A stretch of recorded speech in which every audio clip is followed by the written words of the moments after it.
For this week's Starting Line, I'm Sarah Allen. The Minnesota Department of Natural Resources manages 2.5 million acres of school trust lands and an additional 1 million acres of mineral rights. The managed resource generates money for schools primarily through the sale of timber and mining leases. Representative Tim O'Driscoll, a Republican from R-Sartell, wants unclaimed state lottery winnings to be used as a source of money for the DNR to invest in additional land to generate more revenue for education. Right now, unclaimed lottery winnings go into the state's general fund, the single largest operating fund in Minnesota state government.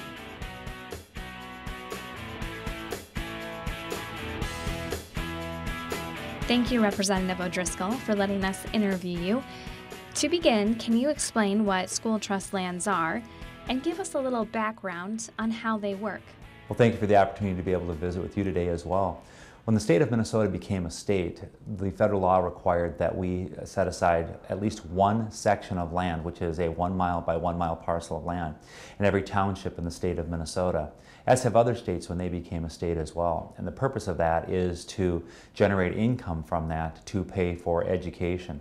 So if you think about the little house on the prairie where the Ingalls girls went to the one-room schoolhouse, that's the idea. That area, that rural area, that particular parcel of land would help support and pay for education supplies and for the teacher.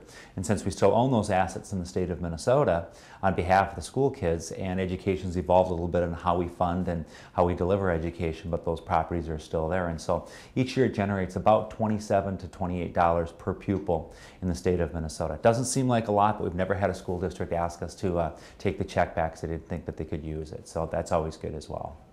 Now, your bill for money that is left over from people who don't cash in their winnings from the state lottery, could be any type of game that they're playing, is that correct? Mm-hmm. You'd like to see the money then go to the school trust lands instead of the general fund, and why is that?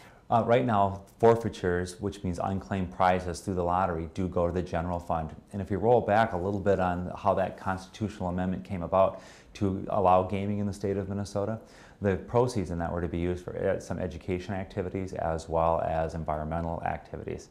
What a better place than putting it with the school trust lands, where some of the properties that the kids own in that trust are in environmentally sensitive areas, to reunite those with other publicly owned properties by the state of Minnesota. Instead of having two landowners, putting it all under the control of the state of Minnesota.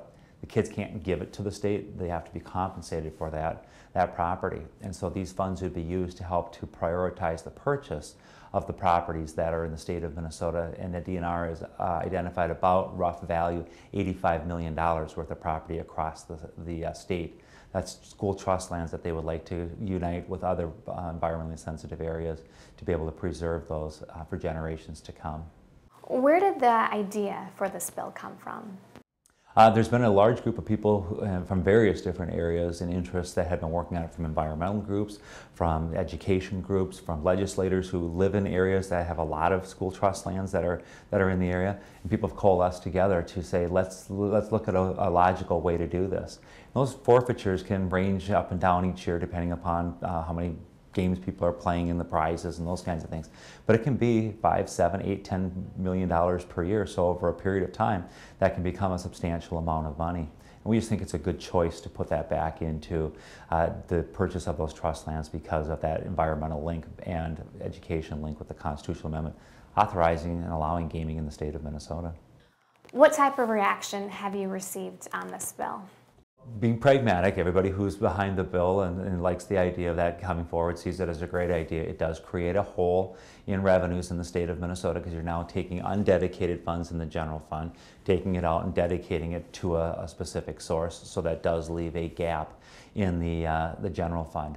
However, the state of Minnesota, as it continues to grow, the economy continues to do well, those dollars could be backfilled by additional tax dollars of people who are working, paying income taxes, buying things, sales tax, and those types of things. As we've seen over the years, our economy continue to grow in the state of Minnesota.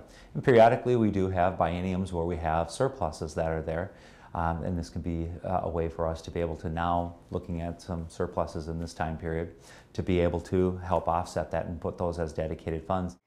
Where's this bill now, and where do you see it going in the legislative process? The bill has been introduced, and we've got strong bipartisan support on both. It will be having a hearing in the Education Innovation Committee in the House within the next week or so. The chair of that committee has asked if I want to have a hearing on it, and I said absolutely. And so it's just a matter of getting it scheduled into the agenda that she has and getting the appropriate amount of time that this is going to need to be vetted in front of the committee and give folks a chance to come in and testify for or against the idea.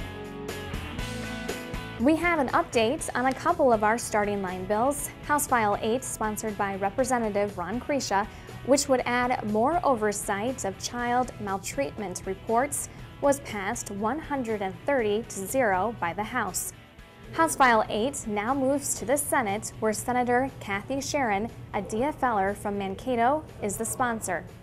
House File 46, sponsored by Representative Aaron Murphy, that would give school districts the opportunity to offer all-day preschool to 4-year-olds, stalled in the House Education Innovation Policy Committee, with members voting 11-8 along party lines to reject the bill.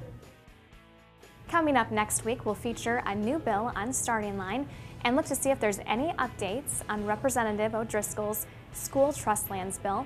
And remember, hundreds of bills get introduced every legislative session in Minnesota. All of them first have to cross the starting line.